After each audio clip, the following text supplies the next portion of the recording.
안녕하세요. 손유빈입니다. 정말 다사다난했던 2022년 증시가 막을 내렸습니다. 러시아 우크라이나 전쟁, 인플레이션, 긴축 강화, 또 달러화 강세까지 다양한 대내외 변수들이 등장을 하면서 1년 내내 바람잘 날 없는 주식시장이었습니다. 그렇지만 2차 전지와 방산, 또 신재생 에너지 등 이러한 산업 분야에서는 새로운 기회를 찾을 수 있는 시간이기도 했는데요. 내년에는 과연 어떤 섹터와 종목에서 새로운 기회를 찾을 수 있을지 지금부터 함께 확인을 해보시기 바랍니다.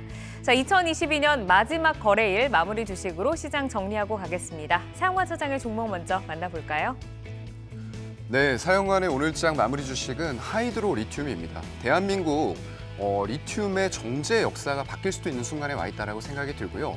그만큼 2차 전지 관련 밸류체인 쪽으로 다 공급들은 이미 돼 있는 것 같아요.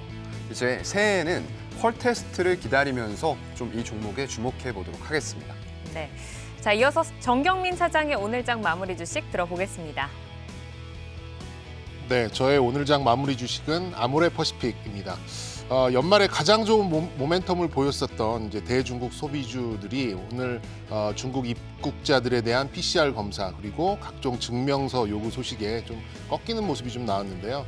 가장 큰 기대를 하고 있던 중국의 리오프닝 재료가 이대로 꺾이면서 소멸될지 아니면 1월을 관통하는 모멘텀으로 재부각될지 매우 중요한 그런 시점이 아닌가 싶습니다. 오늘은 한 해의 마무리와 내년 초 일정상의 모멘텀이 있는 섹터와 종목들 위주로 살펴보도록 하겠습니다.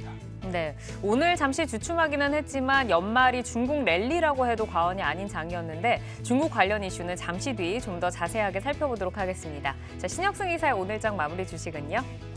네, 제 오늘장 마무리 주식은 뉴질의 파마입니다.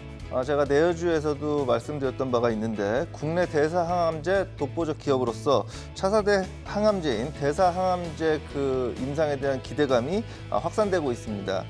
코로나 이후 미뤄졌던 임상 시행 기대감으로 내년 주목해서 한번 지켜볼 종목이라고 말씀드리고 싶습니다. 네, 하이드로 리튬, 아모레퍼시픽 그리고 뉴질의 파마까지 2022년 증시 마지막 거래일 정리를 해봤습니다.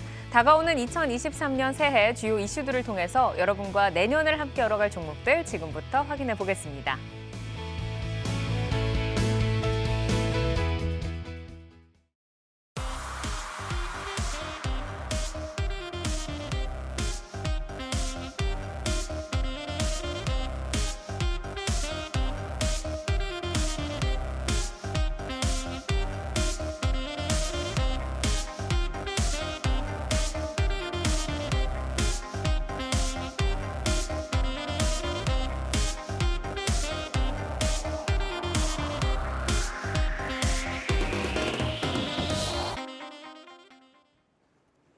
연말 특집 오늘은 다가오는 새해 1분기 단추를 잘 채우기 위한 2023년 1분기 일정 매매 따라잡기를 준비했습니다. 1분기 주요 일정들을 통해서 미리 담아야 할 전략과 종목들 소개를 해드리겠습니다. 1월에는 세계 최대 가전 IT 전시회 CES 2023이 화려하게 포문을 여는데요. 모빌리티, 메타버스, 휴먼테크 등이 핵심 키워드로 부각이 되고 있습니다. 그리고 첫째 주에는 삼성전자와 LG전자가 4분기 잠정 실적을 발표할 예정인데요. 12일에는 미국 소비자 물가지수 발표가 예정이 되어 있고요. 21일부터 27일까지는 중국 춘절 연휴입니다. 코로나 관련 이슈를 주목을 해보셔야겠습니다. 자, 2월에는 1일에 미국 FOMC 회의 금리 결정이 예고가 되어 있습니다. 내년 통화정책 기조를 가늠할 수 있는 중요한 분수령이 될 것으로 보이고요. 그리고 같은 날 삼성전자 갤럭시 언팩 행사가 샌프란시스코에서 열립니다. 27일부터 3월 2일까지는 세계 최대 모바일 기술 박람회 MWC가 개최가 되고요. 3월에는 14일에 미국 소비자 물가지수가 발표가 되고 22일에 FOMC 회의가 예정이 되어 있습니다. 무엇보다 중국 양회 이슈에 주목을 해봐야겠는데요. 리오프닝의 속도를 내고 있는 중국 정부가 양회 전후로 경기 부양책을 발표할 것이라는 전망 때문입니다. 내년에는 경제활동 재개를 알린 중국 시장이 글로벌 증시에 큰 화두가 될 것으로 보입니다. 자, 하나하나 좀 자세하게 살펴보겠습니다. 1분기 IT 주요 일정으로 CES, MWC 그리고 삼성전자의 신모델 출시 등을 꼽을 수가 있습니다. 가장 먼저 CES가 다가오는 1월 5일 라스베가스에서 성대한 막을 올리는데 CES 2023의 슬로건이 Be in it, 빠져들어라랍니다. 이제 한층 진화한 모빌리티와 메타버스, 또 ESG, 휴먼테크 등의 핵심 키워드로 떠오르고 있는데 국내 주요 기업의 참여 현황 그리고 투자자들이 좀 놓치면 안 되는 내용들 한번 살펴보도록 하겠습니다. 정경민 차장께 들어볼까요? 네, 뭐 참여 자체에 큰 의미를 두기는 어렵겠죠. 하지만 뭐 삼성, 뭐 LG, 롯데, SK, 현대중공업 등 정말 국내 굴지의 대기업들이 다수 좀 각각의 영역에서 참여를 하는 이제 그런 예정이 좀 있고요. 신제품과 신기술을 선보일 예정인데 개인적으로 좀 3대 키워드를 좀 꼽자면 뭐 AR, VR, 뭐 XR 같은 증강현실 그리고 AI, 로봇 이렇게 뭐 개인적으로는 좀 관심이 가는 그런 섹터가 아닌가 싶습니다. 애플의 증강현실 기기 출시 연기로 조금 김이 빠지긴 했어요. 하지만 새로운 공간에 대한 선점 의지는 뭐 빅테크 기업을 비롯한 어쨌든 인류의 기술 진화라는 점에서 이 기술의 선점을 위한 XR 기기와 뭐 해당 플랫폼, 뭐 세계관 이런 것들이 소개될 예정이고요. 국내에도 뭐 삼성과 LG 관련된 그런 XR 기기 관련된 그런 기업들이 일정상 좀 모멘텀을 얻지 않을까 좀 생각이 들고 뭐 개인적으로는 이제 나무가나 하이비전 시스템 같은 3D 이 3D 센싱 그쪽 관련된 기업들이 조금 부각되지 않을까 이렇게 생각하고 있고요. 또 AI는 사실 뭐 독자적인 기술이라기보다는 뭐 AI와 헬스케어, AI와 로봇 그리고 뭐 메타버스 등과 결합의 의미를 좀 부여할 수 있는데 개인적으로는 이제 헬스케어 쪽에 시너지를 조금 내면서 의료기기에 좀 연동될 가능성이 있지 않을까 이렇게 좀 보고 있고요. 뭐 해당되는 종목으로는 뭐 루닛 같은 종목이 해당될 수 있겠습니다. 마지막으로 이제 로봇도 그동안 로봇 그러면 이제 뭐 공장 자동화를 비롯해서 로봇의 작은 부품까지 막 시장에서 열광하는 모습이 나오고 뭐 이 인형 뽑기 같은 걸 가지고 로봇이라고 하면서 막 주가가 오르는 이런 것도 좀 있었습니다만 그렇게 좀 단순한 개념이 아닌 AI가 탑재되고 모빌리티의 데이터가 결합된 로봇다운 로봇 관련된 그런 종목들이 좀 부각될 가능성이 있어서 로봇 관련돼서는 뭐 레인보우 로보틱스 뭐 이 정도로 좀 꼽아볼 수 있을 것 같습니다. 네. CS로 이제 미래 기술 트렌드를 읽을 수가 있는데 사실 뭐 당장 제품이 뭐 나오고 이렇게 뭐 실적으로 바로 연결이 되는 것은 아닙니다. 이제 기대감이 주는 효과로 좀 일정 부분에 긍정적으로 작용을 하는 것 같은데 보통 CS 전후의 관련주들의 흐름은 어땠었는지 궁금하고 올해 CS 전후에 전략적으로 공략을 해볼 수 있는 요소는 어떤 게 있을까요, 이사님? 네, 그 국내 증시에서 뭐 1월 효과, 뭐 1월에 대한 기대감 이런 것들을 얘기하는 부분은 뭐 신년에 대한 뭐 기대감이 당연히 있을 수가 있겠고 또 바이오 쪽에서 JP 모건 헬스케어 컨퍼런스와 말씀하신 IT의 그 CES 이슈 이런 것들이 이제 영향이 포함되었다 이렇게 좀 말씀드릴 수가 있겠습니다. 매년 CES의 그 주요 이슈들이 이제 등장하곤 하는데 이러한 이슈 종목군들의 움직임은 대체적으로 양호했다. 뭐 이렇게 보실 수가 있겠고 금년은 앞서 말씀하신 그 정경민 차장 말씀하신 대로 AI나 메타버스, 로봇이 주요 이슈로 부각될 가능성이 좀 높다 이렇게 좀 보여지고 있습니다. 12월에 아무래도 이를 반영해서 뭐 챗GPT의 AI 부분, 또 메타버스 AR, VR 쪽, 그다음에 로봇 등의 움직임이 그래도 시장 환경에 비해서 양호했다 이렇게 좀 평가하고 싶고요. 다만 이제 1월 CES 모든 것이 일정 매매로 이렇게 좀 진행되는 부분들은 CES 이후 내년 IT 관련 섹터의 움직임, 그러니까 CES 이후의 움직임을 한번 주목해 보시면서 그 이후에 관련 섹터들이 부각될 경우 나름 상반기를 또 주도할 수도 있기 때문에 그런 부분 관심 있게 지켜보면 되겠습니다. 그리고 이제 4분기에 5G 인프라가 시장에서 좀 이슈였는데 내년 2월 27일에는 국내외 이동통신사들과 또 IT 기업들이 참여를 하는 MWC 모바일 월드 콩그레스 2023이 열립니다. 이 모바일 월드 콩그레스에서도 메타버스와 인공지능 등이 좀 화두가 될 것으로 보이는데 투자자들이 미리 눈여겨볼 이슈들 어떤 게 있을까요?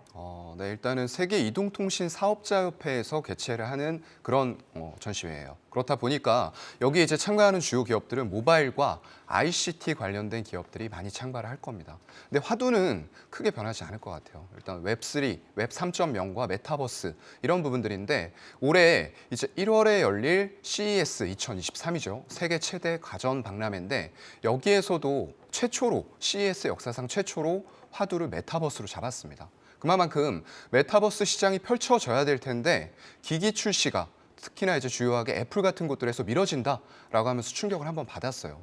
아마 그러한 이슈들을 계속 만들어갈 것으로 좀 생각을 하고 있고요. 일단 CES 최초로 메타버스와 웹 3.0 이런 쪽들인데 관련된 비전을 공유하고 플랫폼 그리고 관련 기기들을 출시하는 흐름들이 이게 MWC까지도 계속 이어질 것으로 보입니다. 그래서 아마 통신, 우리나라의 3사들도 이런 기기들을 가지고 지금 출사표를 던져놓은 그런 상황이고요. 시장 조사기관 쪽인 카운터포인트 리서치를 하고 있어요. 여기에서 올해 XR 헤드셋의 출하량 조사를 했는데 한 1,800만 대로 잡았고요. 내년에는 이게 2배로 늘어날 것으로 전망을 합니다. 3,600만 대 이상이고요. 그리고 24년에는 5,700만 대, 25년에는 최초로 1억 대를 돌파할 것으로 보여요. 그런데 우리가 스마트폰 어떻느냐? 내년에 올해 대비해서 4.4% 출하량이 감소할 것으로 보입니다. 그만큼 여기는 포화가 된 그런 시장이라고 보이고요. 그만큼 포화된 시장을 무엇이 대체를 해나갈 것이냐. XR, MR 같은 이런 기기들이 결국에는 화두를 잡아서 그만큼 더 많이 팔릴 수 있는 환경들이 만들어질 수밖에 없다라고 봅니다. 휴대폰 출하량 감소와 관련해서 통신사들의 행보도 한번 질문을 드려보겠습니다. 이번 모바일 월드 콩그레스 2023에서 LGU 플러스가 글로벌 진출을 본격화한다고 알려져 있고 또 SK텔레콤과 KT 이런 통신 업체들이 디지털 헬스케어나 확장 현실 등을 앞세워서 해외 진출을 본격적으로 추진한다라고 밝혔는데 이런 통신사들의 사업 다각화 행보에 대해서 어떻게 보시는지 그리고 관련 시장에 좀 어떤 영향을 줄 거라고 보실까요, 정경민 차장님? 네, 뭐 결론적으로 통신사들은 이제 플랫폼을 제공하는 이제 그런 기능을 할 것으로 보고는 있는데 오늘 3사 모두 주가가 말해주고 있죠. 뭐 지금 하반기 들어서 거의 최저점에 위치하는 이제 그런 저가로 한 해를 좀 마무리를 해서 좀 개인적으로는 좀 안타까운데요. 단기적으로 주가 부각은 뭐 이런 사업이 본격적으로 주가에 영향을 주는 그런 상황이 아니기 때문에 다소간 좀 한정적이지 않을까 먼저 좀 결론을 말씀드릴 수 있겠고 다만 뭐 의료기기와 연동되어서 이제 개인들의 데이터, 건강 데이터를 확보할 수 있다라는 점에서 잠재력을 어느 정도 가져갈 수는 있겠습니다. 다만 뭐 이 또한 뭐 상당히 오랜 기간 축적이 돼야 되는 그런 부분이 좀 있기 때문에 한정적이지 않을까 싶습니다. 오히려 저는 이런 이통 3사보다는 뭐 5G 투자 관점에서 중소형 통신 장비들의 그런 그 주가 개선이 좀 더 기대되는 상황으로 해석을 하고 있는데요. 일정 기간 할당된 주파수를 이용하지 않을 경우 뭐 반환해야 되는 이제 관련법도 있고 해외에서도 뭐 5G 재개 소식이 좀 연초에 제법 주가를 자극할 가능성이 좀 있기 때문에 뭐 HFR이나 뭐 이노와이어 뭐 이런 종목들 한번 일정상 매매는 좀 해보셔도 좋지 않을까 싶습니다. 주가로만 이제 이통 빅3를 봤을 때는 배당락 회복에 제법 시간이 걸릴 것 같아요. 그리고 이제 지속적으로 상승하고 있는 알뜰폰 가입자 수를 봤을 때 제법 이탈하는 고객도 좀 많고 그리고 이런 실적 신사업에 대한 실적이 가시화되어서 주가에 자극을 주기까지는 상당 기간 좀 시간이 소요될 가능성이 좀 높기 때문에 일단 이 이동통신사 빅3 종목에 대해서는 관망 구간 이렇게 좀 보시는 게 어떨까 싶습니다. 네, 지금 주가가 뭐 많이 눌려 있지만 빠르게 좀 회복을 하지는 못할 것 같다라고 좀 말씀을 주셨고요. 그리고 이제 내년 2월 1일에 미국 샌프란시스코에서 언팩 행사를 열고 삼성전자가 이제 갤럭시 신제품인 S23 시리즈를 공개를 할 예정입니다. 이번 4분기 전 세계 스마트폰 시장의 점유율 1위 자리를 애플에 빼앗길 것으로 관측이 되면서 삼성전자의 공격적 마케팅이 예고가 되고 있는데 이 갤럭시 신제품의 흥행 그리고 수익성에 대해서 좀 어떻게 전망하실까요?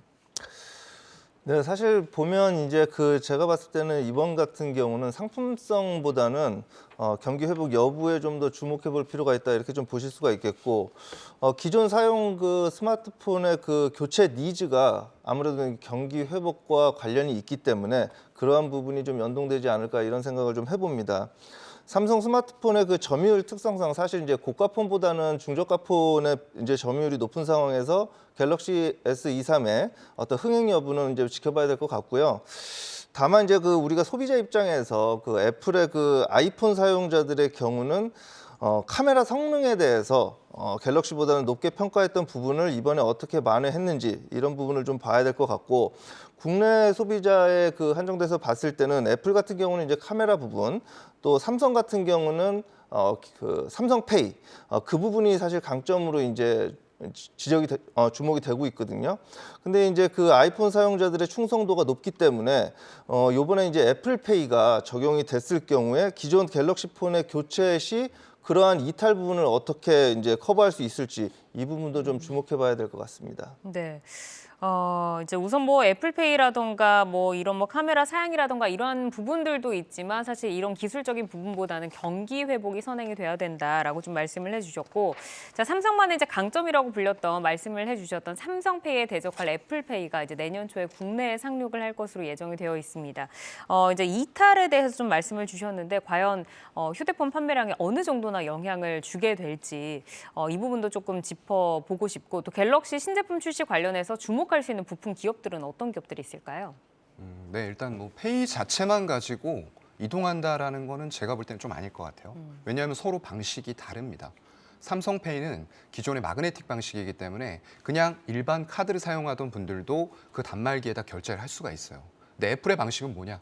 NFC, 근거리 무선통신망이죠. 그렇다 보니까 이런 것들로 결제를 하기 위해서는 단말기를 별도로 갖춰야 된다는 거예요.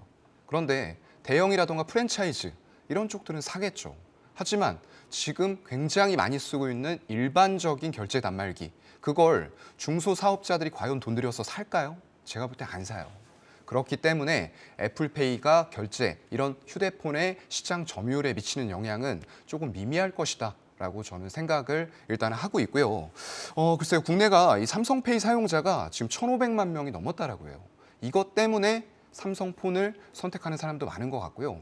사실상 이제 카메라라던가 이런 부분에 결국은 계속 발전이 있을 거예요. 왜냐하면 다른 쪽들은 유달리 뭐 딱히 발전시킬 게 없어요. 23가 나오건 그 신모델이 나오건. 그렇기 때문에 카메라 성능만 놓고 봤을 때 요즘 MZ세대들 갬성이라고 하잖아요. 갬성 때문에 찾는데 해외 나가보면 진짜 상황은 어떻느냐. 사진 찍을 때 갤럭시 찾습니다. 예, 이거는 뭐 하드웨어 사양의 차이기 때문에 명백하죠. 그런 상황에서 봤을 때 시장 점유율이 일부 넘어갈 수는 있다라고 봐요. 근데 크게 영향을 줄 수 있는 문제는 아니다라고 보고요. 어차피 전체적으로 아까 말씀드린 것처럼 XR, MR 기기의 판도가 바뀔 뿐이지 휴대폰 판매량 자체는 계속 감소될 것이다. 왜냐? 특별한 사양의 차이가 더 이상 필요하지 않을 만큼 많이 올라왔어요. 2억 화소 우리 눈으로 구별 못합니다. 별 차이 없어요. 그래서 애플페이 자체가 크게 영향을 줄 수 없다라는 결론에 좀 도달이 되는 거고요. 관련주로는 우리가 좀 주목해봐야 될 부분은 있어요. 하이비전 시스템. 최근에 주가 흐름이 굉장히 좋았어요. 카메라 쪽이죠. 근데 여기에서 카메라가 스마트폰에만 머문다라고 했을 때에는 이 하이비전 시스템을 보지 말아야 되겠죠. 근데 이게 어디로 가느냐? XR, MR 이런 쪽들에는 더 많이 탑재돼요. 또 더 많이 탑재되는 쪽 어디죠? 전장입니다. 자율주행할 때 이런 것들이 일반 차량에는 카메라가 5대에서 8대 들어가요. 근데 자율주행하려면 최소 몇 개 필요하냐? 3배 더 필요합니다. 근데 물론 변수는 또 있어요. 지금 이제 일론 머스크가 차량에다가 그동안에는 카메라만 탑재했어요. 왜냐? 가격 낮춰서 빨리 팔고 점유율 높여야 되니까. 근데 그거 이제 실패하고 있죠. 그런 부분들이 결국에는 레이더를 탑재한다라는 말로 바뀌었어요. 조금 후에는 또 뭐라고 할까요? 우리 라이다도 탑재할 겁니다. 그렇게 나가겠죠. 그렇기 때문에 카메라가 절대적으로 영향을 미칠 수 있는 자율주행의 요소는 아니에요. 라이다까지 결국은 탑재가 돼야 되는데, 그렇다고 하더라도 일반 스마트폰이나 XR 기기, MR 기기 이런 것들 대비해서는 그 수 자체가 절대적으로 많이 탑재가 된다는 거죠. 그래서 이런 흐름으로 봤을 때 전장용까지 가는 흐름을 보시고 접근하기에는 이런 하이비전 시스템 좀 괜찮다라고 판단이 됩니다.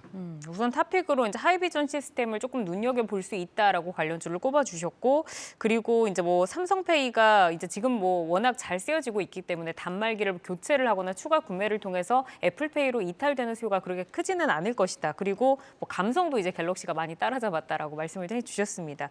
자, 1분기 IT 주요 일정들을 살펴봤는데 일정 모멘텀들이 1분기 IT 기기를 어느 정도나 좀 탄력적으로 견인을 해줄지 좀 궁금합니다. 그리고 이 일정들 사이에서 저희가 꼭 놓치면 안 된다, 좀 중요하게 봐야 한다라는 그 종목은 어떤 게 있을지 좀 궁금한데요. 네, 일단 시장보다는 좋을 것 같아요. 1월 달에 이 전체적인 시장 분위기는 뭐 만기, 옵션 만기를 전후해서 좀 갈리긴 하겠습니다만 지금 분위기로서는 새해 첫날에 반대 매매를 받아놓고 시작해야 되는 이런 상황에 있다 보니까 역시 일정상의 모멘텀이 있는 종목들은 낭중지추의 그런 좀 종목들에 해당될 수 있겠고요. 일단 단기적인 관점으로 봤을 때는 이제 로봇과 XR, 그러니까 증강현실 기기 쪽을 조금 더 좋게 보고 있고 중기적인 관점에서는 헬스케어와 역시 중기적인 관점에서도 헬스케어와 이제 증강현실 기기 이 두 종목을 이 종목군을 좀 주목받을 걸로 보고 있습니다.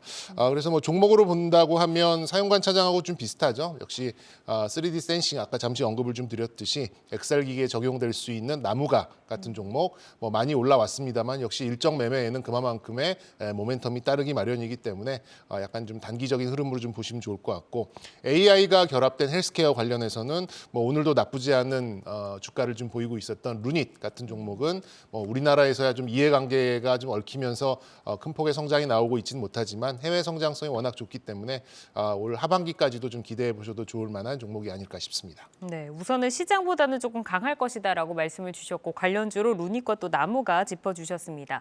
그럼 신혁승 이사께서는 1분기 IT 기기 관련주의 흐름 어떻게 좀 될 거라고 좀 전망을 하시는지 또 유망하게 보는 종목은 어디 있을까요? 제가 기본적으로 사실 그 IT 섹터를 별로 좋아하지 않아 갖고 뭐 말씀드리기 좀 그렇긴 하지만 결국 이제 그 우리나라 시장에서 그 IT의 비중이 차지하는 게 워낙 크기 때문에 결국 삼성전자와 SK하이닉스의 그 주가 향방에 탄력도가 결정될 수 있다 이렇게 좀 보여집니다. 다만 앞서 말씀했던 그 CES나 그 MWC 모바일 월드 컨그레스 이런 것에 따라서 관련 IT 이슈들이 주목받을 수는 있다 이렇게 보여주고요. 전반적인 IT 업종 내에서 이제 분야별로 뭐 말씀하신 사용관 차장님이나 뭐 정영민 차장님이나 말씀하신 그러한 그 섹터들 이런 부분들이 차별적으로 단기 흐름이 나올 수 있을 것으로 좀 보여지긴 합니다. 아무래도 이제 그 관련 그 이벤트들이 줄줄이 대기하고 있기 때문에 그러나 이제 대형주 중에서는 오히려 그 제가 봤을 때는 그 애플카 이슈와 함께 자동차 전장 사업 부문으로 이제 사업 영역을 확대 재편하고 있는 그래도 LG전자 정도가 괜찮은 기업이 아닐까 이렇게 생각하고 있습니다. 우선 IT 쪽에는 좀 보수적인 의견을 갖고 계시는데 그 가운데서는 좀 LG전자가 좋지 않겠는가라고 말씀을 주셨습니다. 자, 그러면 차장님께서는 이제 사용관 차장께서는 1분기에 그 IT 기기 관련주의 전략 키워드의 핵심은 뭐다라고 좀 보실지 그리고 주목하시는 종목까지 한번 들어볼까요? 아무래도 스마트폰 수요 자체는 신제품 나온다고 하더라도 교체 수요가 크지는 않을 것 같아요. 왜냐하면 아까 말씀드렸던 대로 카메라 사양 좀 좋아지는 거 이런 것들 외에는 특히 뭐 특장점을 찾을 수가 없다라는 거죠. 그렇다 보니까 이제 결국은 우리가 VR, MR, AR 이쪽으로 좀 집중을 해야 될 것 같아요. 그렇다고 했을 때는 메타버스 결국 연초부터 계속 이어지는 화두 쪽으로 움직여야 되겠죠. 근데 그중에서도 이런 장비라던가 부품, 소부장 같은 것들이 있을 거고요. 거기에서 더 나아가서 이런 장비들을 활용할 수 있는 소프트웨어라던가 콘텐츠 기업들이 있을 거예요. 하지만 워낙에 초기이기 때문에 아직까지는 소프트웨어는 좀 미진할 거다라고 보고 있습니다. 다만 그 판매량 자체가 증가가 되면서 분명히 부품 장비단에서는 영향을 받을 수 있는 업체들이 나올 것 같아요. 그런 업체로 이제 선익 시스템을 좀 말씀을 드리고 싶은데 이게 소형 OLED 증착기 시장에서 독보적인 세계의 우뚝선 그런 기업이라고 보시면 될 것 같고요. R&D와 물질 공급용 양산을 위해서 중소형 증착기 시장 점유율도 80% 이상을 가져가고 있는 전 세계에서 이제 내놓으라 하는 좀 강소 기업이 될 수가 있을 것 같아요. 대형 증착기 쪽도 강점이 있습니다. 양산이 가능하고요. LG 디스플레이 이런 쪽들로 공급한 레퍼런스를 가지고 있기 때문에 이런 OLED 디스플레이 관련된 증착 쪽에서는 독보적인 기술을 가지고 있다. 그냥 이렇게 생각을 하시면 될 것 같습니다. 삼성 디스플레이, 덕산 네오룩스, BOE, CSOT 이런 쪽들을 고객사로 전부 다 보유를 하고 있어요. 안정적인 매출들이 분산이 될 수가 있다라는 것들도 강점이 될 수가 있을 것 같고요. 그래서 이런 관점에서 우리가 선익 시스템을 내년에 XR, 메타버스 이런 쪽들과 더불어서 좀 관심 있게 지켜보셔도 될 것 같습니다. 네, 선익 시스템 좀 주목하고 있다라고 종목에 대한 또 소개를 해주셨습니다. 자, 연말 특집 2023년 1분기 일정 매매 따라잡기, CS2023 갤럭시 신제품 출시, 또 MWC 2023까지 1분기에 몰려있는 IT 업계 주요 일정들 속에서 꼭 성공 투자의 기회를 찾아가시기를 바라겠습니다. 잠시 후에는 2023년 1분기 일정 매매 따라잡기 중국 편이 이어집니다. 여러분은 지금 내 종목을 만나는 즐거움, 종목 맛집 투데이 한경 코리아마켓과 함께하고 계십니다.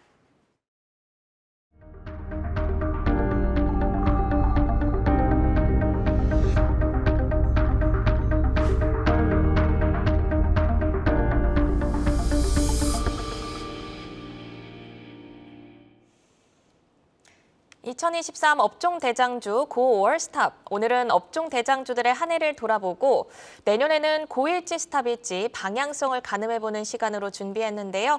먼저 삼성전자와 LG전자, 현대차, LG에너지솔루션, 카카오가 2023년 우리에게 어떤 모습으로 다가올지 전망해 보겠습니다. 먼저 삼성전자입니다. 오늘 한국투자증권은 삼성전자에 대해 이제는 사야 할 때라는 의견을 제시했는데요. 전문가 대부분이 현재 밸류에이션 매력이 높고 내년 하반기부터 반도체 업황 회복이 예상돼 상반기에는 매수 기회를 잡아야 한다는 의견입니다. 오늘 주가는 2% 밀리면서 55,300원에 2022년 종가를 형성했습니다. LG전자 계속해서 보시죠. 가전사업의 부진에도 불구하고 전장 부분의 흑자 전환으로 기대보다 선전한 한 해였는데요. 내년에는 전장 부분의 성장세 본격화에 하반기 TV, 가전 업황의 턴어라운드가 예고되면서 기대감을 키우고 있습니다. 2022년 종가는 86,500원입니다. 다음은 현대차입니다. 올해 천당과 지옥을 경험한 한 해였는데요. 높아진 브랜드 위상으로 글로벌 시장에서 승승장구했지만 미국 인플레 감축법 제동에 비상등이 켜진 상황입니다. 불확실성 변수들로 내년 실적 눈높이를 낮춰야 한다는 전망이 주를 이루는데요. 오늘 종가 15만 1,000원에 마감했습니다. 이어서 LG에너지솔루션 보겠습니다. 연말 수요 우려 등 다양한 악재가 불거지면서 약세를 면치 못하고 있는데요. 하지만 내년 미국 인플레 감축법에 따른 본격 수혜가 예상되고 유럽과 중국의 수요가 회복되면 다시 도약이 시작될 것이란 전망이 나오고 있습니다. 올해 종가는 43만 5,500원에 마감했습니다. 이어서 카카오 보겠습니다. 블룸버그는 카카오그룹과 암호화폐 관련 종목을 올해 한국 증시의 패배자로 지목했는데요. 카카오와 핵심 계열사 3곳은 올해에만 시가총액 60조 이상이 증발했습니다. 매크로 변수의 불확실성으로 내년 전망도 아직 불투명한 상황인데요. 카카오의 2022년 종가 53,100원입니다. 네, 그럼 먼저 삼성전자부터 자세히 살펴보겠습니다. 내년 상반기에는 매수 기회가 올 것이고 하반기에는 완전 다른 모습으로 서 있을 것이다. 이런 전망이 나오고 있는데요. 내년에는 왕좌로 복귀할 수 있을지 신혁승 이사님께 먼저 여쭤보겠습니다. 삼성전자 싸다는 얘기를 평생 들어와서요. 언제 비싼지를 모를 정도로 늘 싼 주식이라고 그 시장에서는 알려져 있습니다. 보고서에서는 항상 그렇게 말씀들을 하시죠. 그러나 이제 분석을 해보자면 내년 같은 경우에는 그래도 M&A 이슈 등 이런 것들로 인해서 삼성전자의 사업 포트폴리오가 확대가 된다. 이런 부분에서는 주목을 해볼 만하다. 이렇게 좀 보여집니다. 그러나 결정적으로 우리가 삼성전자를 봤을 때는 반도체 시장의 회복이 향후에 좀 더딜 것이다. 이런 예상들이 많기 때문에 작년 같은 그렇게 그 대세 상승을 주도하는 그러한 그 모습이 나오기는 상당히 부담스러운 위치에 있다. 이렇게 보여집니다. 네, M&A로 사업 포트 확대는 주목해 볼 만하지만 반도체 업황 회복 속도는 좀 느릴 것으로 예상돼서 한계가 좀 있다. 이런 말씀 주셨습니다. 이번에는 정경민 차장님께 질문 드려보겠습니다. LG전자인데요. 가전 부분의 부진을 전장 사업으로 꼽히우면서 올해 불황 속에서도 선전했다고 볼 수 있겠습니다. 내년에는 가전과 전장의 콜라보 성장 기대해 볼 수 있을까요? 네, 결론적으로 어느 정도 기대치는 있다 이렇게 좀 말씀드릴 수 있겠고요. 가전이 잘 버텨서 만드는 실적과 또 전장이 성장해서 만드는 멀티플에 대한 콜라보 이 정도로 좀 해석이 가능하지 않을까 좀 싶고요. 또 앞서 신혁승 이사도 짚어주셨습니다만 간헐적으로 나오는 애플카 이슈에 반응하는 이제 주가 흐름을 또 기대해 볼 수 있기 때문에 다소 중립 플러스 알파 이 정도는 충분히 해석이 가능하다 이렇게 말씀드리고 싶습니다. 가전의 소비 사이클이 이제 코로나 시기에 좀 지나가고 이제 소비가 위축되는 경기 하강기를 맞아서 가전 자체 매출은 감소할 수밖에 없는 그런 상황이고요. 이번 3분기에도 별도 기준으로 봤을 때는 이제 영업 적자가 좀 나왔었죠. 하지만 그룹사 전체적으로 봤을 때는 이미 10조를 넘어서고 있는 이제 전장 수주의 기준은 밸류가 있다 보니까 생각보다는 잘 버티는 그런 구간으로 들어선 게 아닌가 좀 싶습니다. 전장 부품의 확대가 현재 납품처 외에 어느 정도가 나올지가 이제 주가의 속도를 좀 가미할 수 있을 것 같은데 최근 테슬라의 침체와 중국의 자동차들의 급부상을 봤을 때는 조금 단기적인 모멘텀은 다소간 조금 쉬어가지 않나 좀 싶고요. 역시 애플카의 시제품 같은 이제 이런 이슈가 좀 나온다면 좀 기대해 볼 수 있는 이제 주가 상승은 나올 것 같아요. 그래서 전체적인 의견을 좀 모아서 봤을 때 일단 상반기에는 저점은 한 7만 원 후반대 가져가는 과거의 이제 횡보 구간 7만 7천 원, 8천 원 정도가 바닥권을 좀 잡아갈 가능성이 좀 있어 보이고요.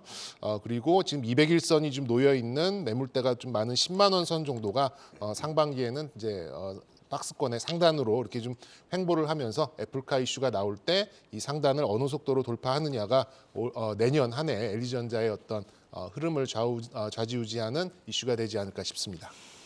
네, 가전의 기본적인 실적이 뒷받침해주고 전장사업 확대가 플러스 알파 요인 정도로 작용할 것이다라는 의견 주셨습니다.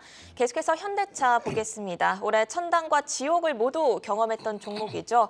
높아진 브랜드 위상과 이익 성장에도 불구하고 미국 IRA 제동이 걸리면서 더 이상 나아가지 못하고 있는 그런 상황입니다.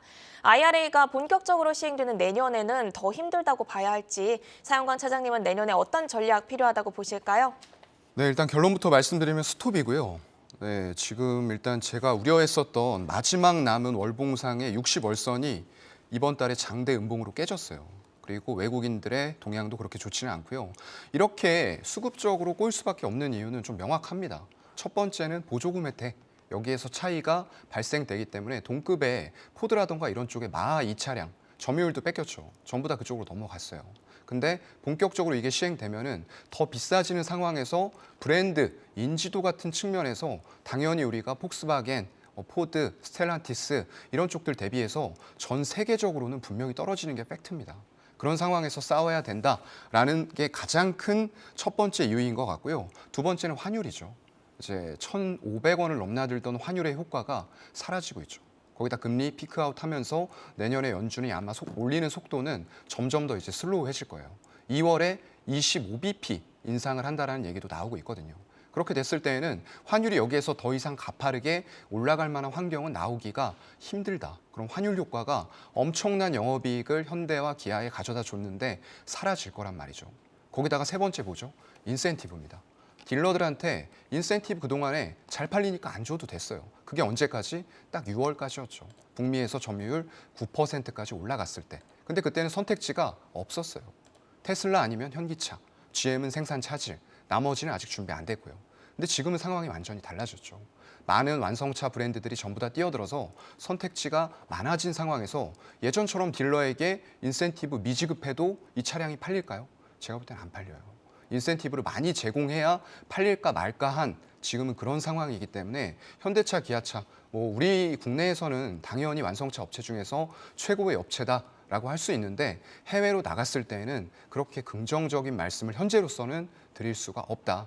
1번으로는 일단 보조금, 차별 혜택부터 사라져야 되는데 그게 이제 내년 3월에 결판이 날 것 같습니다. 근데 아마 조금 힘들지 않을까라고 생각을 합니다. 네, 미국 인플레 감축법의 환율 효과도 없어지고 여기에 인센티브 비용까지 더해지면서 여러 악재가 공존하고 있는 상황인데요. 이 종목에서는 결론적으로 스탑 의견을 주셨습니다. 이어서 LG 에너지 솔루션인데요. 올해 증시에서 가장 화려하게 빛난 2차 전지주입니다. 근데 4분기 들어서 다양한 우려가 불거지면서 약세를 면치 못하고 있는데 재도약을 위해서 어떤 것들이 선행돼야 한다고 보시는지 내년에 투자자들이 어떤 이슈 주목하면서 매매 타이밍 잡아나가야 할까요?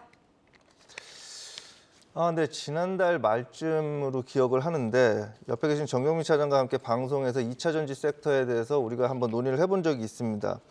그때 말씀드렸던 내용이 그 시장이 어려운 환경에도 불구하고 그 나름 그 시장에서 피난처 역할을 하면서 시장을 좀 이끌고 있었다 이렇게 언급했고 그 이후에 그래도 좀 이제 너무 오버슈팅이 강하게 나온 측면이 있기 때문에 향후는 좀 부정적인 전망을 좀 드렸던 기억이 나는데. LG 에너지 솔루션 같은 경우는 이제 그 아무래도 그 미국의 테슬라의 현재 그 주가의 흐름과 함께 지금 기관이나 외국인 메이저 수급 또 대주주 이슈까지 엮이면서 지수 하락을 주도하고 있었다 이렇게 좀 보여집니다. 다만 이제 전 세계 이제 자동차 업계에서 결국 이제 전기차로 이제 확산을 하고 있고 우리가 이제 주변을 돌아다녀 봐도 10대 한 대 정도 전기차 보기가 아직까지는 힘든 상황에서 시장은 계속 커지는 것은 사실이다 이렇게 좀 보여집니다. 그러나 지금 우리가 주가가 이렇게 그 2차 전지가 올해 강력한 흐름을 보여줬던 것은 뭐 실적 전망, 실적이 확실히 나았다기보다는 향후 미래의 성장성에 기인한 어떤 그 상승이었다 이렇게 보여진다면 향후에는 이러한 그 테슬라의 어떤 저점을 확인하는 그 부분과 함께 LG 에너지 솔루션의 그 실적 성장성이 확실하게 숫자로 찍히는지 이 부분을 확인하면서 대응하는 것이 좋을 것 같습니다. 네, 실적보다는 기대감이 선행된 그동안의 흐름이었다면 이번에는 테슬라의 저점 확인이 필요하고 또 실적 성장 추이를 주목해 봐야 한다는 말씀 주셨습니다. 마지막으로 카카오 보겠습니다. 금리 인상기에 또 먹통 사태까지 다양한 악재가 주가를 끌어내린 한 해였는데요. 지난해 12월 29일 최고가가 11만 7,500원이었는데 오늘 53,100원으로 50% 이상 빠졌습니다. 매크로 환경을 비롯해서 내년에도 상황이 녹록지 않아 보이는데요. 내년 호재와 악재의 무게를 비교해서 주가를 가늠해보고 싶은데 정경민 차장님 의견 들어볼까요? 네, 뭐 호재로 본다면 오늘 뭐 이제 무료 이모티콘 3종을 뭐 이렇게 전 국민에게 준다라는 좀 내용도 뭐 좀 우스갯소리로도 좀 돌고 있는데요. 일단 결론적으로 호재는 많이 빠진 것으로 볼 수 있겠고 악재는 시장 상황으로 약간 모호한 말씀으로 일단 결론을 먼저 드리도록 하겠습니다. 주가의 직접적인 변수가 되는 뭐 실적이나 할인율이나 수급, 그러니까 어지간한 시장 지표들의 근본적인 그런 변화가 있지 않다면 내년에도 반등폭은 상당히 한정될 걸로 예상은 하고 있습니다만 주가에 있어서 악재가 나와도 더 이상 하락하지 않는 지점이 확인된 것만큼 또 호재는 또 없기 때문에 지금 이제 저점 구간을 얼마만큼 신뢰성 있게 지켜가느냐 이걸 또 동시에 좀 지켜봐야 되지 않을까 좀 싶습니다. 현재 분기에 1,500억, 연간 한 600억 정도, 6천억 정도의 실적이 좀 나오고 있는데요. 내년에는 어느 정도 성장하느냐가 실적이 만드는 펀더멘탈의 기초인데 일단 내년 영업이익 기준으로 8천억 정도의 가이던스가 좀 있어요. 근데 그게 과연 가능할까에 대한 의구심이 상당히 좀 많은 것 같고 그리고 이제 아무리 회로를 돌린다 하더라도 내년에 급격하게 금리 인하가 나와서 뭐 할인율이 축소되는 뭐 그러면서 이제 밸류가 개선되는 그런 상황이 나오는 것까지도 좀 기대하기는 좀 어려운 것 같습니다. 그리고 수급이 보여하는 멀티플이 확대될 이유도 지금 10조 왔다 갔다 하는 그런 시장 거래대금 상황에서는 딱히 보이지 않기 때문에 저는 아까 말씀드린 대로 일단은 견고한 저점 구간 뭐 차트로 말씀드리자면 4만 원대 한 중반 정도가 될 것 같아요. 지난 10월과 11월 달에 보였었던 저점 구간을 좀 확보하고 다른 악재가 나오더라도 이 하방을 깨지 않는 그런 구간이 좀 나오지 않는다면 그때부터는 좀 반등의 실마리를 잡아갈 가능성이 좀 있겠습니다만 일단은 지금 현재 5만 원 중반, 5만 2천 원, 3천 원 되는 이 구간에서 위아래로 한 10% 정도의 낮은 박스권을 당분간은 횡보하지 않을까 예상해 보도록 하겠습니다. 네, 이렇게 2023 업종 대장주 고 5월 스탑. 오늘은 삼성전자와 LG전자, 현대차와 LG엔솔, 카카오의 2023년 전략 키워드 점검하고 방향성 전망해 봤습니다. 호재와 악재 사이 기회 잘 포착하셔서 2023년 부자 되는 포트폴리오 만들어 나가시길 저도 함께 응원하겠습니다.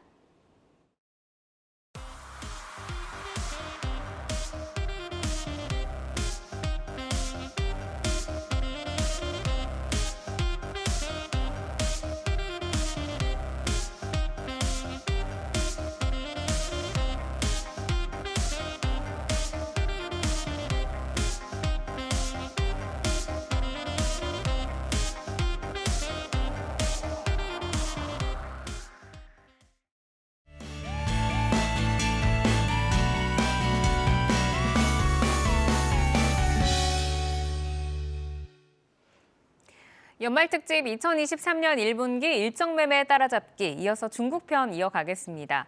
올해 연말 증시는 좀 안타깝지만 산타 랠리는 오지 않았고 중국 랠리로 불러야 하지 않느냐 할 정도로 중국 키워드가 연말 증시에 훈풍을 몰고 왔습니다. 경기 침체에 대한 우려감이 확산이 되고 있는데 세계 2위 소비국인 중국의 리오프닝 이슈가 급부상을 하고 있습니다. 특히 3월 양회 전후로 경기 부양책에 대한 기대감이 큰 상황인데 과연 양회에서 어떤 정책들이 좀 구체화될 것이라고 기대를 좀 해볼 수 있을까요? 네, 일단 뭐 중국 상황이 지금 굉장히 좀 힘든 그런 상황이죠. 코로나 제로 정책을 이제 한 번에 다 해제하기에도 좀 힘든 그런 상황들이 오고 있고요. 전 세계에서 이제 한 번에 풀었을 때 엄청난 확진자와 사망자에 대해서 경고와 우려의 목소리가 계속 좀 나오고 있는 그런 상황입니다. 그래서 단계별로 조금 해제가 되지 않을까라고 생각을 해볼 수가 있을 것 같고요. 일단 중국은 23년 내년에 경제 정상화시키는 것을 아마 목표로 잡고 있을 거예요. 그래서 5% 이상의 성장률을 제시를 할 것으로 전망이 되고 있고요. 내년 춘절이 아마 기점이 될 가능성이 있을 것 같습니다. 만약 춘절까지 연초에 중국 코로나 대유행이 하락 쪽으로 반전을 한다. 그러면서 코로나가 잡히고 이런 모습들이 나타난다라고 했을 때는 굉장히 긍정적이고 우호적인 환경들이 중국 내부에서 만들어지면서 전 세계의 공장 역할을 하기 때문에 이런 것들이 세계 경제 성장률과도 직접적으로 연관이 될 수가 있다는 거죠. 하지만 만약에 거기에서도 반전이 안 된다라고 했을 때 일단 춘절이라고 하면은 인구의 대이동이 일어나는 그런 시기입니다. 그래서 여기에서 오히려 확진자가 통제가 되지 않고 더 늘어나 버린다. 이렇게 됐을 때에는 굉장히 큰 변수도 만들어질 수가 있는 그런 상황이라고 보고 있습니다. 일단 수요 회복과 경기 반등 이런 것들이 비교적 빠르게 나타나기 위해서는 코로나 이런 정책들 완화하는 가운데에서 빠르게 잡히고 통제가 되는 모습들이 나오는지 이런 것들을 우리가 먼저 체크를 해야지만 양회에서도 이런 것들을 바탕으로 해서 정책들이 좀 나오지 않을까라고 보고 있습니다. 방금 이제 큰 변수라고 말씀을 해주셨던 이제 중국의 코로나 확산 속도가 현재도 조금 빠르기 때문에 경계심을 늦출 수 없는 부분이 있고 또 춘절 전후에 이제 인구의 대이동이 시작된다고 하셨잖아요. 뭐 고향을 찾는 그 인파들의 코로나 대유행과 치사율이 리오프닝의 마지막 관문이 될 것이다라는 보는 시각도 있는데 피크아웃까지는 혼란이 조금 가중이 될 수는 있겠지만 그래도 우리가 또 리스크라고 여기는 그 불확실성이 하나가 또 제거가 된다라고 좀 보면 이 이후에 리오프닝의 속도가 좀 더 빨라진다라고도 좀 기대를 해볼 수가 있을까요? 네, 그 사실 중국이 리오프닝 이제 그 정책 이런 부분은 이제는 뭐 돌이킬 수 없는 이제 길을 가고 있다 이렇게 보여집니다. 뭐 월드컵을 시청하면서 뭐 여러분들께서도 아시겠지만 중국인들의 그 봉쇄에 대한 시위가 그에 대한 그 기폭제가 됐다 이렇게 좀 보여지고요. 사실 이게 이제 중국만 그렇지 우리나라도 이렇게 지금 현재를 이제 돌이켜 보면 뭐 돌이켜 볼 것도 없이 지금 현재의 상황을 보면 코로나 확진자와 그 사망자 숫자가 예전에 그 코로나 대유행 때랑 현재 그렇게 크게 차이가 안 나는 것으로 알고 있습니다. 엄청난 그 확진자와 사망자가 지금 나오고 있는 것으로 좀 알고 있는데 그럼에도 불구하고 우리나라 또한 그 실내 마스크 해제라는 뭐 이러한 이슈들도 지금 나오고 있는 상황에서 전 세계적으로 지금 현재 그 어쨌건 간에 코로나가 지금 계속 돌아다니고 있지만 리오프닝을 하고 있는 상황에서 중국이 여기서 멈출 수는 없을 것 같고 그러한 리오프닝의 마지막을 중국이 장식할 것 같다. 뭐 이렇게 보여집니다. 그러니까 다시 정책을 뭐 번복하거나 하지는 않을 것이다라고 좀 말씀을 주셨고 내년에 이제 중국 경제가 정상화 행보를 걷게 된다고 하면 최근에 이제 우리 시장에서 좀 주목을 받고 있는 화장품이나 뭐 여행 섹터뿐만 아니라 원자재나 다양한 산업 분야에서 수요가 활성화될 것으로 기대가 되고 있는데 중국 경제 정상화가 글로벌 경제 전반에 과연 어떤 변화를 좀 가지고 오게 될까요? 네, 뭐 결론적으로 저는 51대 49가 될지언정 긍정적인 면이 조금 더 있지 않을까 이렇게 좀 뭐 생각도 하고 기대도 하고 있고요. 긍정적인 부분은 역시 이제 소비 시장과 제조업 가동률의 회복 이렇게 좀 들 수 있겠고 부정적인 부분은 인플레의 지속 그리고 이제 공해 문제를 비롯한 이제 반중 세력과의 갈등 이렇게 좀 볼 수 있겠습니다. 표면적으로 그리고 또 직관적으로 봤을 때 중국의 리오프닝은 경기 하강에 민감한 굉장히 좀 그 경기 구조 자체가 경기 하강에 민감한 그런 구조를 가지고 있는 우리나라의 경제 지표의 연착륙을 좀 도울 수 있다는 생각도 들고요. 또 침체된 수출과 대외 수지 이런 것들을 다소간 좀 돌릴 수 있는 이제 그런 여지를 가지고 있는 이제 이슈라고 좀 생각 들고 그리고 이제 한 2년 정도를 묵혔던 이슈이기 때문에 현실적인 실적보다 선반영되는 기대감에 이렇게 종목들의 투자 심리 회복을 들 수 있겠고 오늘도 아랫꼬리를 달고 물론 음봉으로 마무리를 했습니다만 아랫꼬리를 달고 대중 소비주들이 좀 부상을 하는 것들을 봤을 때 1월 달에는 그래도 좀 회복을 하지 않을까 이렇게 기대하고 있고요. 근데 이제 구매력이 너무 빠르게 회복되는 경우에는 이제 인플레의 속도에 대한 불확실성을 키울 수 있다는 점도 있어요. 그래서 이제 고금리 구간의 지속을 가져올 수 있다는 점도 어느 정도 좀 가만히 좀 되어야 될 것 같고 뭐 탄소와 미세먼지 같은 비경상적인 문제도 상당한 부담을 줄 가능성이 부정적인 포인트다 이렇게 좀 요약될 수 있겠습니다. 네, 뭐 인플레나 뭐 공해나 이런 부정적인 요인들이 뭐 존재하기는 하지만 그래도 경제적인 측면에서 봤을 때는 긍정적인 요소가 크다라고 말씀을 주셨습니다. 자, 중국이 코로나로 제로 코로나의 정책을 길게 가져가면서 문을 걸어 잠그고 있던 사이에 미국의 탈중국 행보는 가속화됐습니다. 중국 개방 후에는 과연 미중 관계가 어떻게 좀 형성이 될 것이라고 보시는지 궁금하고 변화하는 미중 관계와 산업 지형도 속에서 우리 투자자들은 좀 어떤 점들을 좀 주목을 해봐야 될까요? 네, 일단은 뭐 특별하게 변화될 부분은 없다라고 봅니다. 지금의 관계가 계속 그대로 갈 가능성이 높다라고 보이고요. 왜냐하면 패권 전쟁이기 때문에 그렇습니다. 이게 이제 반도체를 중심으로 해서 일어나고 있는 건데 일단 중국이 EUV 쪽에서 노광 장비 7나노단을 못하는 이유가 이게 원천적으로 중국으로 들어가는 게 금지가 되어 있어요. 미국이 본인들 기술 들어갔다라고 하면서 계속 다른 나라도 막고 있는 거죠. 그렇다 보니까 반도체 굴기 중국은 그토록 원하지만 못해요. 거기다가 뭐 반도체뿐이겠습니까? 지금 다른 쪽들도 전부 다 인플레이션 감축 법안이라는 것에 굉장히 많은 것들이 내포가 돼 있어요. 이런 것들이 여러분들이 연말에 좀 시간 내서 이게 어떻게 중국을 압박을 하는지 좀 살펴보시면 좋을 것 같고요. 그래서 미중 관계 개선에 대해서는 너무 기대감 갖지 않는 게 좋습니다. 저는 이제 그렇게 말씀을 좀 드리고 싶고요. 아직은 미국이 중국보다는 월등하게 강한 나라다라는 부분을 좀 기억하시면 좋을 것 같습니다. 미중 관계에 대한 개선 기대감은 아직까지는 시기상조라고 좀 정리를 해주셨고 이쪽으로 좀 모멘텀을 또 찾아보겠습니다. 어제 대통령실에서는 최근에 꾸준하게 제기가 되고 있는 시진핑 방한설과 관련해서 아직 구체적 논의는 없다라고 밝혔습니다. 하지만 내년 시진핑 주석 방한에 대한 가능성이 여전히 좀 열려 있는데 과거에 우리 또 주식시장을 돌아보면 중국 주석의 방한에 굉장히 좀 크게 움직이잖아요. 시진핑 방한이 성사가 된다. 그럼 이제 시사점은 좀 어떻게 볼 수 있을지 그리고 우리 증시에 얼마나 좀 영향을 끼치게 될까요? 정말 이 시진핑 중국 주석의 그 방한 얘기도 정말 몇 년 전부터 지난 정부부터 정말 꾸준하게 제기됐던 이슈 중에 하나입니다. 뭐 현재 이제 국내 증시가 의지하고 있는 부분이 사실 이제 이번 달만 봤을 때도 중국의 리오프닝으로 인한 중국 그 소비 섹터 이런 쪽으로 관련된 상승이 이제 반영하고 있는데요. 또 오늘 같은 경우 한알령 그 게임 쪽 한알령 이제 좀 풀린다 이런 얘기들로 인해서 게임주들이 좀 괜찮았던 부분까지도 있습니다.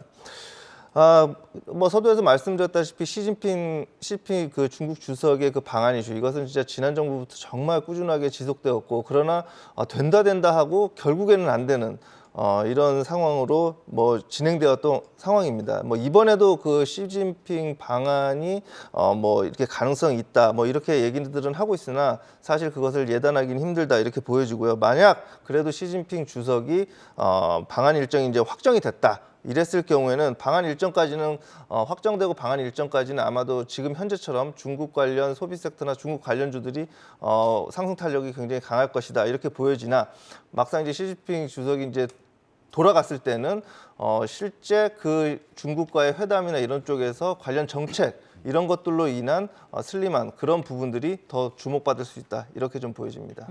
뭐 어쨌든 수혜는 받을 수 있기는 하지만 사실 계속해서 말은 나오고 이루어지지 않았기 때문에 예단할 수 없다라고 말씀을 좀 주셨습니다. 자, 내년 9월에는 미뤄졌던 중국 항저우 아시안 게임이 또 개최가 될 예정입니다. 이 아시안 게임의 전후에 있어서 또 우리가 좀 전략으로 활용할 만한 요소가 있을지 궁금한데 어떤 부분이 있을까요?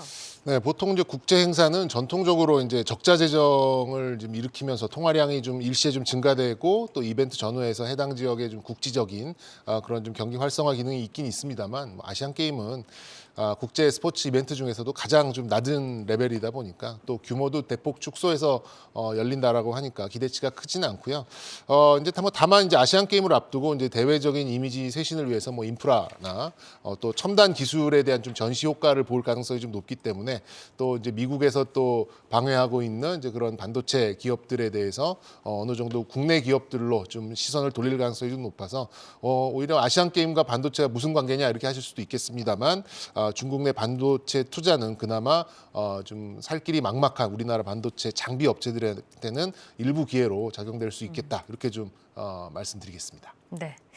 자, 그리고 이제 좀 봉쇄됐던 중국의 문과 좀 닫혔던 중국 소비자의 지갑이 좀 열리기 시작하면서 내년에 이제 중국발 이슈에 우리가 좀 잘 귀를 기울여야 할 것 같은데 가장 주목하시는 섹터와 종목에 대해서 좀 질문을 드려보겠습니다. 사용관 차장께 먼저 질문 드려볼까요? 네, 일단 중국이라고 하면 아무래도 좀 유통이라던가 이런 소비 관련된 종목들이 주목을 받을 것 같아요. 그래서 단기적으로는 기저효과가 나타날 수 있는 화장품이라던가 LCC, 여행주 이런 쪽들이 될 수 있을 것 같아요. 하지만 그게 이제 중기로 볼 수 없는 이유에 대해서는 제가 많이 말씀드렸기 때문에 여기서 말씀 안 드리고요.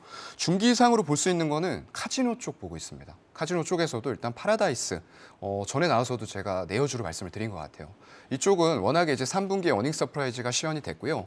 일본 VIP 매출이 꾸준하게 증가가 되고 있는 가운데 만약에 중국의 하늘길까지 같이 열린다라고 했을 때는 배가적인 요소들이 분명히 나타날 수 있다라고 보고 있습니다. 네, 좀 단기적인 기저효과에 주목을 하자라고 말씀을 주셨고 전에 또 한번 짚어주셨던 파라다이스 오늘 다시 한번 살펴주셨습니다. 자, 연말 특집 2023년 1분기 일정 매매 따라잡기 1분기 불어올 중국발 훈풍과 수혜주를 미리 찾아봤습니다. 토끼의 해니까 귀를 쫑긋 세우고 빠르게 수혜주들을 선점해 나가시기를 바라겠습니다. 방송이 끝난 뒤에도 유튜브에 내어주 검색하시면 다시 보실 수 있으니까요. 연말에 다가오는 1분기 일정을 다시 한번 꼼꼼하게 좀 체크를 해보시고 성공 포트 전략 세워보시기를 바라겠습니다. 오늘 마지막 거래일 함께해 주신 신혁승 나무인베스트 이사, 정경민 IBK 투자증권 분당센터 차장, 사용관 교보증권 여의도 스마트 영업부 차장 세 분 고맙습니다. 네, 종목을 만나는 즐거움 종목 맛집 투데이 한경 코리아 마켓 2023년 새해에도 좋은 종목들로 항상 투자자 여러분과 함께하겠습니다. 연말 따뜻하게 마무리 잘 하시고요. 다가오는 새해 모두에게 성공 투자의 복이 함께하시기를 바라겠습니다. 오늘도 시청해주신 여러분 고맙습니다.